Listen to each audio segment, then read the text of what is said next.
Winning cures everything. Now for your hosts, Gary and Chris.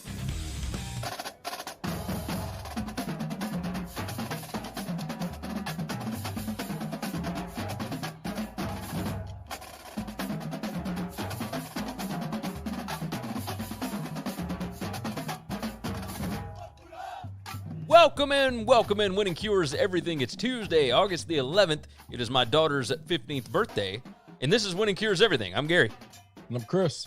And what a day it has been. Yesterday, we were literally on fire.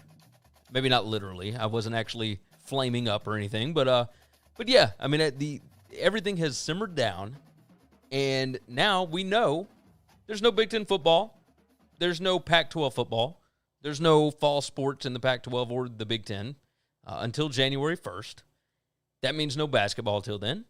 That means no gymnastics, no volleyball, no, whatever. All the different things that have come out, they are not happening until January 1st in those conferences. So we're going to dive into literally everything that you can talk about that has to do with this today, because it is the biggest topic that is going right now. But before we do that, go over to the website, winningcureseverything.com. It's got all of our picks, previews, podcasts, videos, and social media platforms. For those that think that we are going away just because there may not be college football, sadly mistaken. There is still other sports that are happening, which makes this all the crazier. But either way, we are still going to be around. We are still doing this thing, so make sure that you are subscribed at whatever platform you need to be on. If you're watching the show live right now, we are on Periscope, Twitch, Facebook, and YouTube. We go live on those channels. You can subscribe, like, follow, whatever it is. And if you like the show, go ahead and share it out. Tell your buddies about it.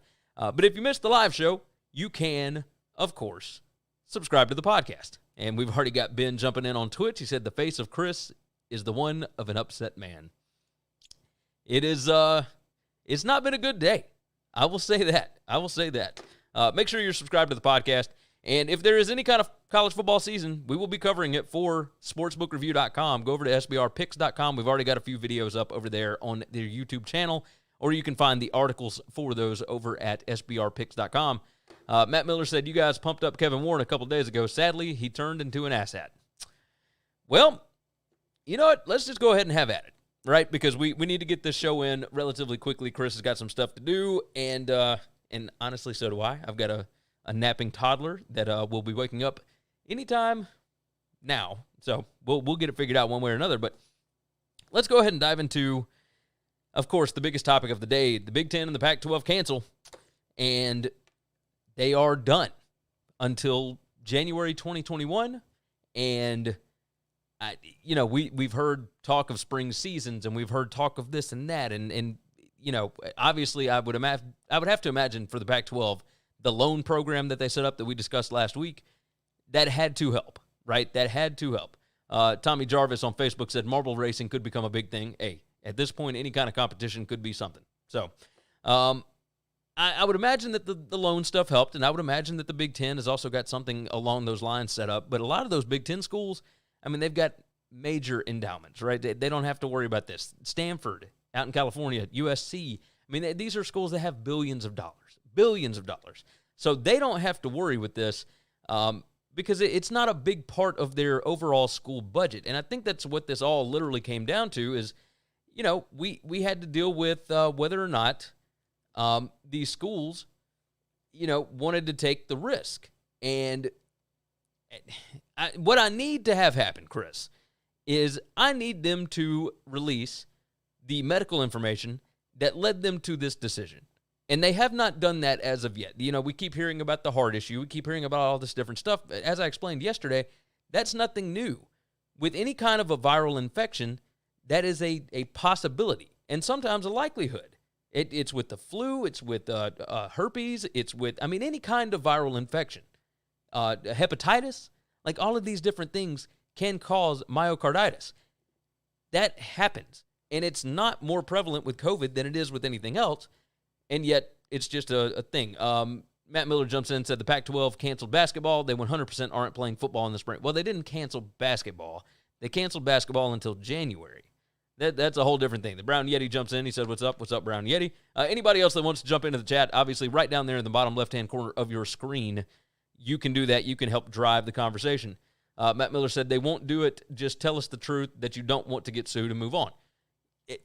Chris, tell me this. Do you think that they are ever going to release the information? Because the ACC doctors and the SEC doctors are saying that, yes, we can move forward and we can mitigate these risks. And yet the Big Ten and the Pac-12 have come out and said, no, this is too much risk. We can't do this. Why is there such a divide here? Well, there's a – I don't know about the divide. I can't answer that question. That's a different question. I'm sorry. But there's not different medicals, okay? Yeah. This thing's not magic, and it's not acting differently on the West Coast and the Midwest as it is everywhere else, okay? And so that's what I'm so confused about. If they have different medical information about this than everyone else, then they are obligated to share it because they might be holding – like, this is not a situation where they've got the cure to cancer and they're just not telling anybody, okay? Yeah. They don't have anything different. They just don't. That's what I'm so confused about. They don't like the optics, which I hate that argument. I think that's bad. Yeah. And they think, well, we'll just send these kids home and it'll all be okay. It's not worth playing football. It's not worth the risk of something happening on our watch. And so let's just not do it. And let's not think about the ramifications of not doing it. Let's just not do it. Yeah, I'm with you.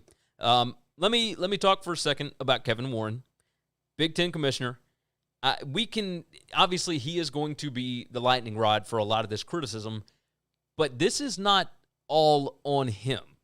He is the athletics commissioner. He is not the commissioner for the presidents and whatnot. They're the ones. Yeah, that's the issue. Is he's catching all the blame on this, which is what leadership does, by the way. Yeah, I still respect the guy. I don't think that he's a bad commissioner. I don't think he's a bad leader. I think he's wrong on this, and he should be fighting with the athletic directors and the coaches wanting to play. But he doesn't have a say in this. This is the school presidents have voted and made this decision, and they trump the commissioner of athletics, and they trump the athletic directors, and they trump all the coaches, and they trump all the players. This is true. They are presidents over schools that have, $5, $6, $7 billion in endowments. They are more worried about the academic side as opposed to, a $200 million athletic budget. That's it. Now at some schools, the athletic budget carries basically everything. And we talked the other day about how these school presidents do not understand how much of an advertising chip the football team and the basketball team are. Like, they just don't get it, and that's okay. But that's not the only thing that they don't get. They don't understand exactly the role that sports play for these student athletes. I mean, they just don't. And nothing about this is going to change that. All they look at with this is potential lawsuits. And you're not going to be able to change their mind in a day or two. Like, if they have to make a decision today, which I don't understand why you had to do that, then they're going to choose the other way. They're incredibly risk-averse people. They just are. That's the way that they are built for whatever reason. And so be it. Brown Yeti jumps in. He said, that the SEC or Clemson is going to win the national championship, so why would they even play? Who knows? I think Ohio State had a pretty good shot this year, but that's neither here nor there. Now, what I'm really curious about is Kevin Warren's son plays at Mississippi State. His name is Powers Warren. There's been nothing that I have seen about whether or not he has pulled out, right? He's still going through string conditions. A couple of days ago that he thinks that it's safe enough for his son to play. Yeah. Last Thursday, he cares more about than anyone in the world. And yet, here we are, So with the Big Ten and the Pac-12 canceling, Barrett Sallee said this: if the SEC and the ACC play, the conferences that don't play are basically giving their member institutions a diet version of what SMU got. Players are going to bail, nobody will sign, and it will take years to recover.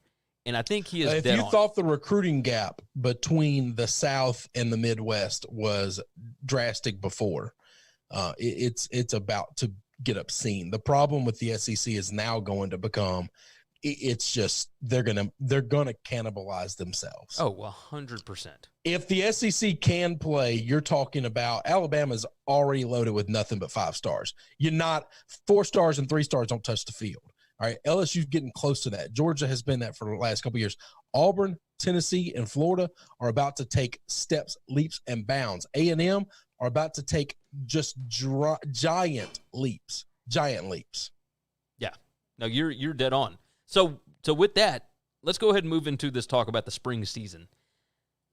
It's not just me. They are not going to play spring football. We talked about this yesterday. Do they think this thing's magic? Do they think once that calendar year changes to 2021, this is all going to go away? I would have to imagine.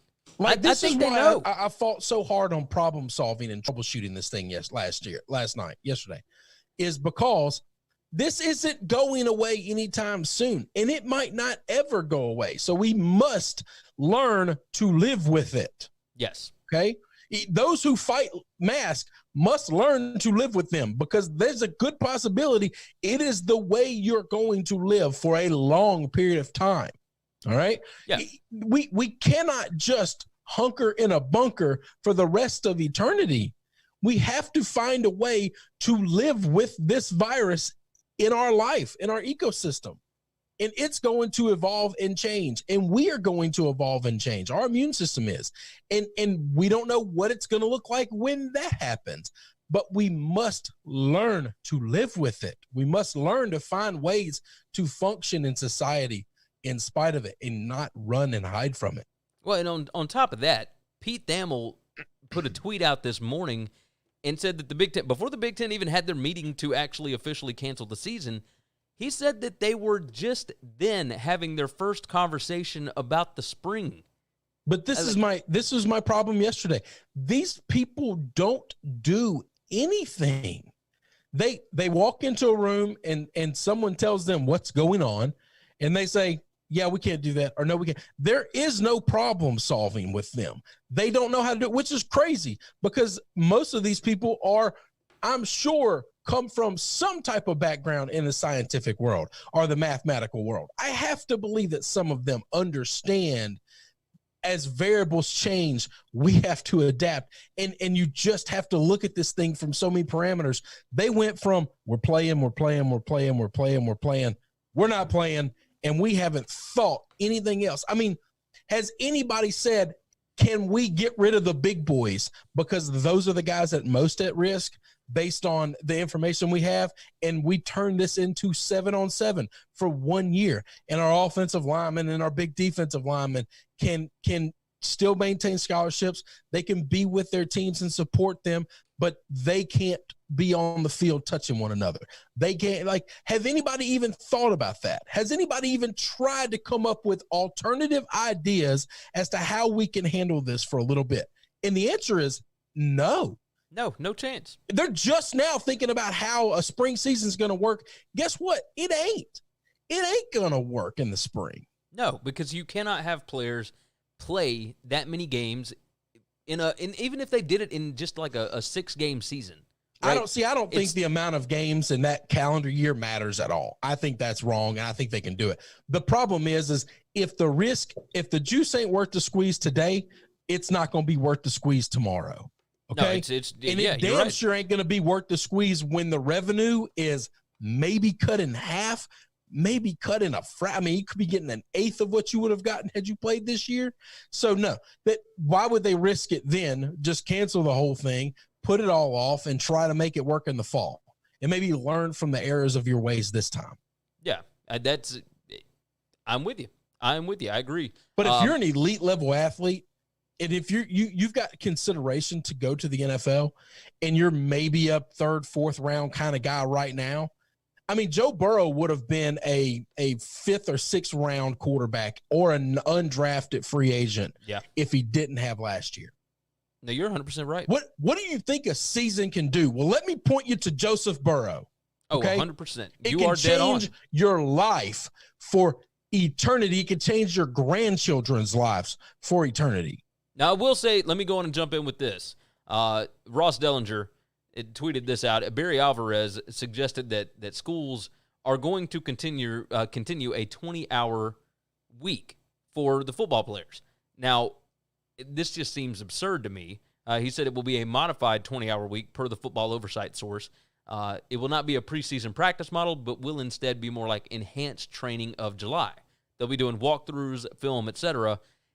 This was the enhanced training model that the NCAA implemented as part of its 6-week program. It said players would be allowed 20 hours a week for football, 8 hours a week for weight training and film, 1 hour a day of walkthrough, 1 hour a day of meetings, 2 days off a week. Do you really think that they are going to implement this at every Big Ten school if they are not having a season? Do you think those players are going to go through all that if they are not having a season? That is. Well, I'll tell you this. I actually do. I actually do. That makes me happy, by the way. Well, I'm glad that they're doing it. That makes me happy that they're going to continue to work with these kids. They're going to give them a home. They're going to give them a surrounding. They're going to continue to be able to be around their family. Because football is a family. Oh, it absolutely is. That is as close-knit group of people you're ever going to find. Now, I'm wondering, like, if you're still going to go through that, that's definitely a step in the right direction, right? Now, that's only only the Big Ten. If you're going to cancel the season on these guys, that at least addresses some of our problems from yesterday. Yes, no, it absolutely does. Now, the Pac-12 has not said that. I just find it hard to believe. This isn't a Big Ten thing. This is a Barry Alvarez thing. It's a Wisconsin thing. Well, I think he was saying that the Big Ten is going to do this. He said schools that aren't playing a season will continue. Yeah, he's talking about the Big Ten. So, okay, he's talking about all of them then. Yeah, he's talking about all of them. So I'm okay with that. So I'm all right we'll with see that. it. We'll see it. Let's go ahead and move into this next little topic here, and that is the reports that the Big 12 is split. They are meeting, actually, right now. It is 5 o'clock Central Time. The Big 12 is meeting, and they are reportedly split, like basically down the middle. Half of them say that they need to cancel. Half of them say that they don't, and we'll just see what happens there. The other report was that the ACC is basically waiting on the Big 12's decision. Now, as we were talking here, 10 minutes ago, the ACC released a statement, and they said the ACC will continue to make decisions based on medical advice, inclusive of our medical advisory group, local and state health guidelines, and do so in a way that appropriately coincides with our university's academic missions. The safety of our students, staff, and overall campus communities will always be our top priority, and we are pleased with the protocols being administered on our 15 campuses, which of course includes Notre Dame. We will continue to follow our process that has been in place for months and has served us well. We understand the need to stay flexible and be prepared to adjust as medical information and the landscape evolves. Now, that came out 10 minutes ago, and then immediately after that, the SEC released their statement, which was significantly shorter, but I think just as on point. I look forward to learning more about the factors that led the Big Ten and Pac-12 leadership to take these actions today. I remain comfortable with the thorough and deliberate approach that the SEC and our 14 members are taking to support a healthy environment for our student athletes. We will continue to further refine our policies and protocols for a safe return to sports as we monitor developments around COVID-19 in a continued effort to support, educate, and care for our student athletes every day. And that's from SEC Commissioner Greg Sankey. So now we're just kind of waiting to see what's going to happen, because the word is the ACC will go whichever direction the Big 12 ends up going. If the Big 12 ends up canceling, that will be 3 Power 5s, so that will be a majority. The SEC has already come out and said, we don't care if we are the last league on the planet. We are going to still attempt to play football, regardless of optics, whatever, if our medical team is telling us that we can play. Hang on. Go ahead. I find it really interesting that the ACC is going to depend on their medical staff, but yet they're also going to wait and see what the Big 12 is going to do. Yeah. And, well, because the presidents are worried about optics. That is a conference that just is a follower if there's ever been a follower. Well, I mean, the Pac-12 is kind of in that same boat, right? The Pac-12 waited until the Big Ten did something before they canceled. Well, yeah, but we all work under the standing that Larry Scott is completely inept and over his head. Yeah. I bet the rent on those facilities isn't going down. They're not getting a break on that. I'll tell you who in the Pac-12 likes Larry Scott, and that is the school presidents. I mean, they're the guys that put him in power. So, and they actually like what he's doing, regardless of, because think about the schools that are in the Pac-12. None of them are worried about athletics. They're all worried about academics. That's all it is. So, and I totally understand it, because all those guys out there, academics make them more money. Like, it's just the truth. However, the football programs could be pulling in more money. Like, they're not utilizing the resources adequately. And it's just infuriating from this end of the world, seeing what they could be and what they actually are. It's just two different things. So, all right, so with that kind of out of the way, that little bit of a report, now let's dive into the idea of, could Nebraska or some of these other schools that are, infuriated with this decision, can they leave the Big Ten for a season? Can they go independent? Can they go rogue? Can they try and schedule however they want to for 1 year? And everything that I have heard so far is the answer is more than likely no. All of their television rights, any home game, whatever, would have to be done through the Big Ten. I don't think it's going to happen. Now, I don't expect any Pac-12 team to go rogue. However, Nebraska, Ohio State, Michigan, and Penn State, it's possible. Go ahead. Whoa. It's all about home television rights. If they play neutral site football games or road games, they absolutely can. But that's if they only do that. Now, are they going to be comfortable with doing that? So why would they not? They don't have fans in the stands anyway. As long as they're playing on a neutral field or an away field that there's no fans, they don't care. Why would you care? Well, because at that point, your school is not bringing in any money. They're going to still get a television deal. They're still going to get some money. Well, yeah, that's a valid point. If they have to play if somebody allows them to come into their network to play a season, to be a part of whatever they are, then they would get a share of whatever revenue comes through there. They just don't get to play at home. Or if they go play in Indianapolis at the RCA Dome or whatever it's called now, whatever deal they can make. Yeah. So sure. Yeah. Do you want to play or not? Now here's the thing: if you're the SEC, what benefit? Why would you want to split the pie 15 ways or 16 ways? Why would you let these other schools in? Oh, the only way that you would do that is if you talk to your network and got a bigger deal. You'd have to get, and not a little bit. It would have to be making sure if we all make $50 million off of this deal. Will you give us 50 more for adding Ohio I don't care what you pay them, but our 50 still gets our 50. Yeah, I think that's feasible. Now, I don't know how quickly they can get it put together in time for a season. No, that could be done literally overnight. And you might be right. That's not a hard negotiation to make. It is because one side's holding all the cards and the other side's desperate. The Brown Yeti jumps in and said the SEC is thinking of all the eyeballs watching their games if they are the only ones playing. You have got. I don't know that they're threatened by bringing somebody else in. No. I don't going to share the money with them. I don't think he's talking about that at all. I think he's talking about the idea that if there are no other conferences playing, they could be putting up NFL type numbers. Like it will be massive. No, massive they'll own Saturday just like the NFL. They'll own Saturday, and if they brought in 4 other schools to play, you got a 16 team conference or an 18 team conference or whatever to make a schedule. Sure, we'll figure it out. Oh yeah, you've got that right. You've got that right. I mean, this is crazy stuff. The other you can bet your ass that if Penn State and Nebraska come in, Ole Miss is going to get Penn State and Alabama's going to get Nebraska. That's the only thing I'm certain of. Well, but then I would imagine you'd probably bring in Ohio State and Michigan, and then who knows? I don't know that Michigan's coming.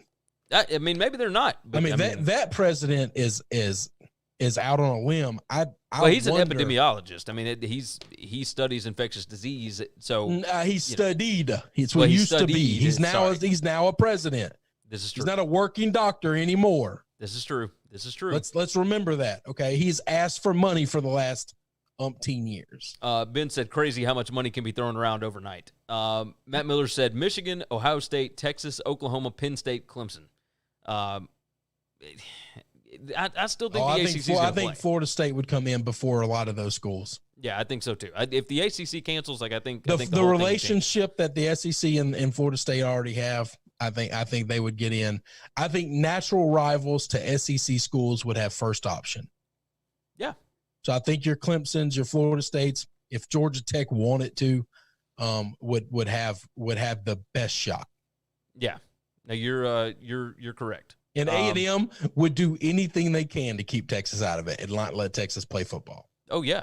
Oh, so 100%. I would bet Texas would be last on that list. I am unless A&M gets Texas to share the money. I'm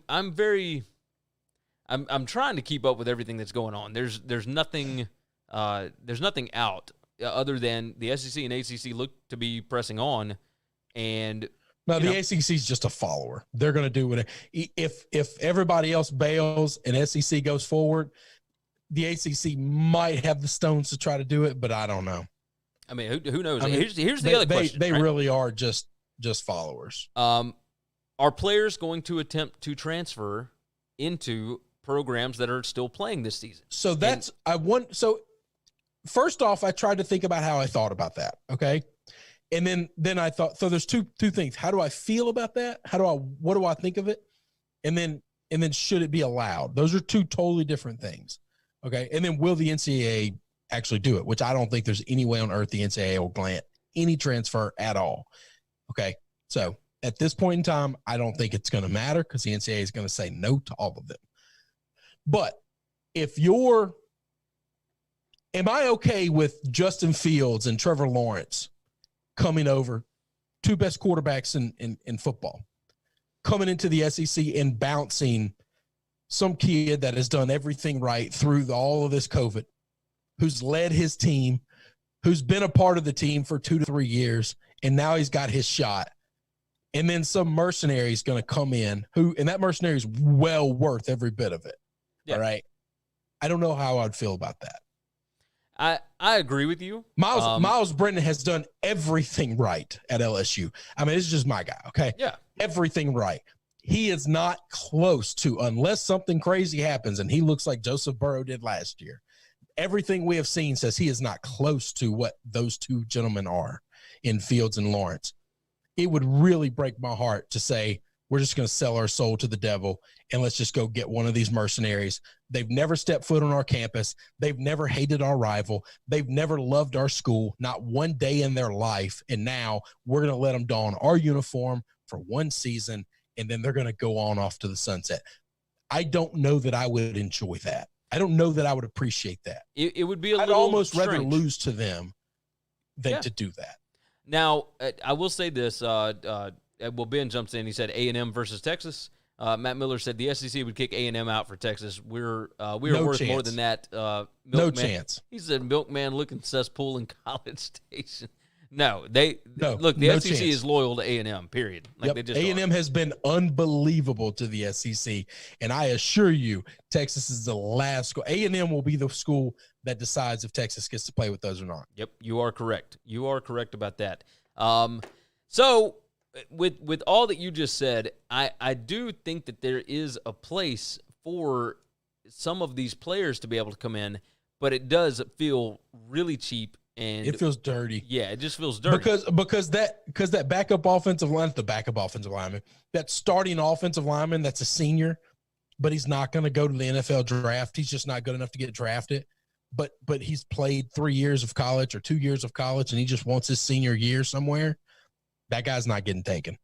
No one's letting him on campus. Yeah. No, they're only going to take the NFL-ready, cream of the crop talent, and it's just going to feel like hired mercenaries. And even then, you still got to figure out the scholarship situation because you're getting ready for a season. We got a season that's supposed to be kicking off. You don't have to worry about the scholarship situation. They got to pay for school, and somebody's going to drop a bag of cash. College ain't that expensive. Ole Miss costs what, $23,000 a year? Somebody can find $23,000, hand this kid, and now I'm just not a scholarship athlete no more. I'm a walk-on. Congratulations, I'm Justin Fields. Yeah, there Here we go. You might be right about that. You might be that's right. easy. That's the easiest thing in the world to do. You're talking about the SEC, man. You're Outside of Vanderbilt? What's the most expensive school we have? I would bet it's probably Florida, but I bet even that's at max in the 30s.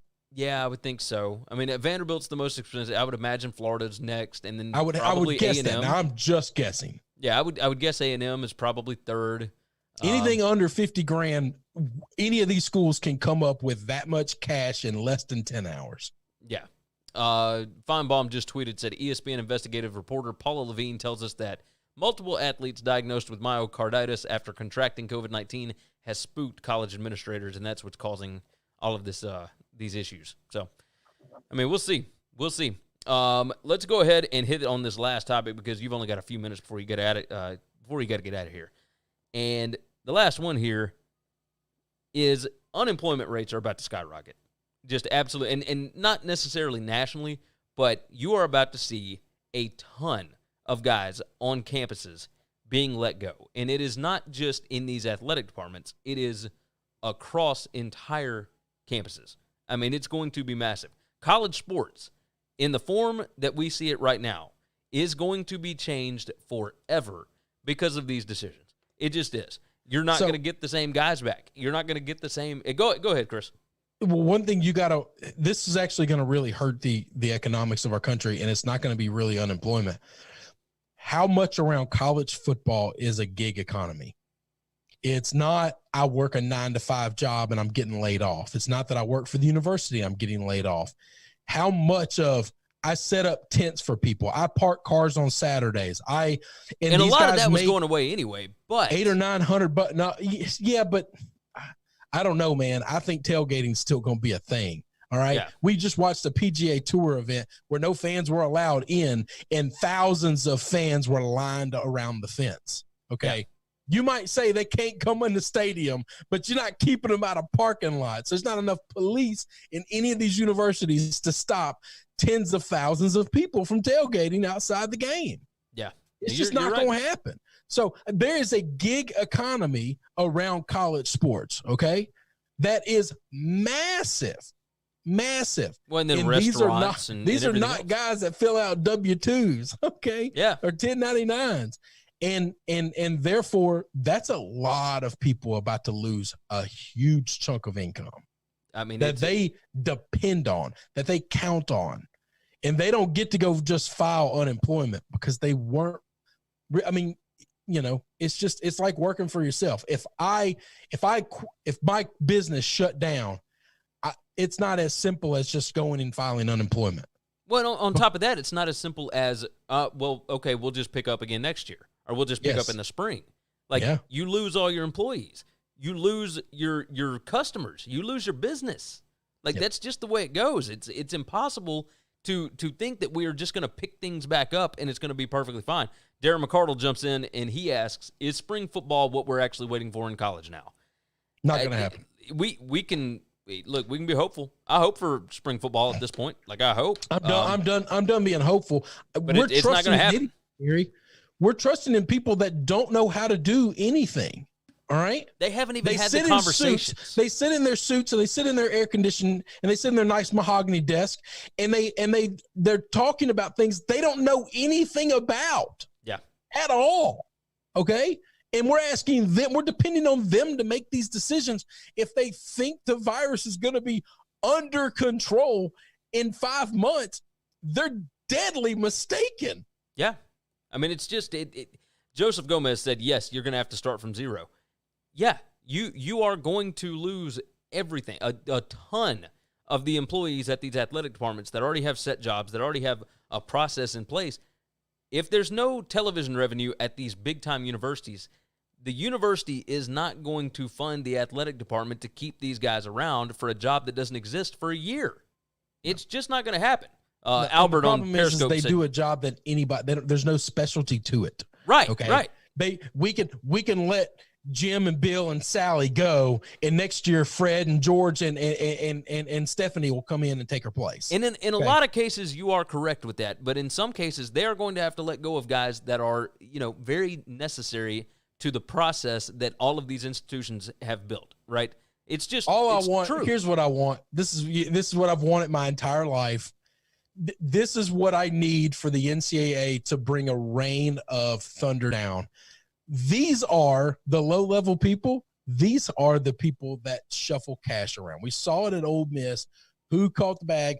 Who's the guy that everyone goes to? Somebody that if he gets caught, nobody cares about. We kick him to the curb, whatever. Surely one of these people will be jaded enough to come out. I have no idea how college football has been around for 100 years, and we have been illegally paying players gross sums of money for over at least 15 to 20 years in the SEC, I know. Okay. And we're not talking $100 handshakes. We're talking bags of cash. You know how much cash you can fit in a bag? A lot, by the way, a whole lot. All right. And nobody has ever had a tell-all story of this is who I am. This is what I did. And this is how I did it. And this is who I did it for. Yeah. Yeah. And if those guys, and there's too many of those guys that these athletic departments thought they would never let go, ever. Well, and on top of that, obviously, we haven't even discussed how many other sports are going to be cut now. Like it is going to be a massacre, and I'm not looking forward. I know that's a tragedy. I know that's a downside of all this. Gary, I'm losing football. I don't give a damn. I understand, but I mean, or soccer, or gymnastics, or swimming. I don't care at all right now. Look, you and I both are friends with people that work in athletics that don't work on on football teams. And this is going to sting. This is not going to be good. That's going to suck. A lot of people in this world have lost their damn jobs because of COVID, Gary. Agreed. It sucks. I'm not saying it's any different. I'm just saying like this. But at the end of the day, it's just what's going to happen. Yeah. Now you've got Am I more upset that I'm not getting football? Sure. Matt Miller said. Because I can't stop that. Yeah, agreed. Matt Miller said, how does Mark Emmert not say anything over the past few days when every other important person hiding has in a hole, man? Yeah, the NCAA is not going to comment on this. They're just not. Like, they got nothing to say about this. He came out and said the other day, like at the end of last week, that really it's up to each individual institution as to whether or not they want to play. That's all he said. Like, he can't make these decisions for these conferences. These conferences don't listen to them when it comes to football. The only thing that they listen to is when the NCAA wants to jump in with rules regulations, which they're getting closer to not listening to them on that. I was just going to say, we're at a point where, go ahead, tell me I violated some made-up rule that you just created. Good job. I don't ask me how much I care. You think that boy's not going to play? No, we're going to let him play. Are you going to take a banner down? Nope, we're going to hang it back up. Yeah, Matt Miller said, so the NCAA take it down every week? He said the NCAA is just a pimp then. Yeah. Oh, that's all. But that's all. Pretty much. I mean, this really, lies the problem with all of this. That's what they've been. It just takes something like this for people to have their eyes open and realize the complete fuckery that we've been living under for college athletics. Yeah. Oh, yeah. I don't think it's necessarily a coincidence, by the way, that the two conferences that decided to band together and do the hashtag We Are United thing, those are the first two that canceled, by the way. Albert Gamboa, by the way, on Periscope, first-time viewer, he said, terrible day for football fans. That is 100% the truth. Joseph Gomez said, when the money dries up, the snakes come out. Yeah, you got that right. And we're going to see a lot of those. We're going to see a lot of them. Damian Estrada said, what is more important, having a season just to get entertainment or keeping people safe? Again, we are going to disagree with you, Damian, on the fact that having the season will keep them safer. I know Damian catches a lot of shit here, okay? Yeah. It takes some balls to come on a show on a regular basis and say the contrarian thing that nobody else is thinking or wants to hear. So I appreciate him listening. I appreciate him jumping in. I don't want to just let y'all shit on Damian. We just disagree here. Yeah. I don't think where these guys are going is any safer than where they are now. Agreed. Now, if everybody does, difference. It's not about if they told me they could play football and I couldn't watch it at all, and every day I just every Sunday I get the newspaper again and I get the box scores like we used to before all this shit was televised. Okay. I would be okay with that. I absolutely would be okay with that because I understand how much this thing means to the guys that actually play it. I know kids that have played it. I know kids that have been a part of it. I know coaches that are a part of it right now. It is so much bigger than entertainment. It just is. Yes. And we're trying to protect those kids, right? Yeah. But we're about to send them out into a world that's far more dangerous than where they are right now. Now, if they're not sending them out, if everybody is doing what the Big Ten is supposedly going to do. Barry Alvarez's system is that, then I am going to have to adapt my argument. Because that's new information that I didn't have. Yeah, and I kind of didn't think they would ever do that. Because I thought liability. I will have to see it before I believe it. If there's no money coming in, I don't believe that they are going to keep the football operations up and running. Well, that's it. How can they afford to have them continue obviously, to be there? They've got these massive endowments, right? So obviously they got money into the massive endowments, Gary. But yeah, that's the thing. I don't think they're going to. They're willing to take out loans so they don't have to touch their endowments. Why would they do that? I mean, yeah. My issue is this, though. We're going to get back to liability. Let's say a kid has COVID, okay? But because we're not testing every day, because they're not actively playing and we're just letting them come in and hang out and work out and all this stuff, and it spreads throughout the football facilities. Now, who's liable and how are we handling that? And how are we going to address that? These are all valid questions. By not playing games but letting them continue to be a part of the football thing, the facilities, you didn't make anybody safer. No, and actually you took away the initiative. The game is not the dangerous part. It's the 5, 6, 7 days a week of living on top of one another and working out and training together. Yeah, you took away the initiative to actually remain safer. You took the carrot away from running on the track. It's just, but that's okay. I mean, I'll tell you that I'll take them being not playing the games and at least being able to stay a part of that. But then all their arguments for safety go out the window. Yeah, you're 100% right. Joseph Gomez said, hoping the schools across all states get together and play a few games and realize they don't need a board, a false CEO to make this thing run. Damian then says, question, if y'all say is that having sports and entertainment is good for mental health, how can it be good when you have players injuring themselves and getting concussions on the field every year? Well, football is. I can't stop the concussions. Yeah, that I can't fix. I can't change the way the game is played. But everybody understands the risks involved. They still you want understand that from Pee Wee football. Yes, I mean it just you're going to get hurt sometime. It's just a sprained ankle. You know, might hurt your knee. I mean, Chris hurt his knee. Like if he could still play, there was a day and a time. There was a day and a time where I used to love the big hits and I loved to watch them. And now, as an adult, as a 38-year-old.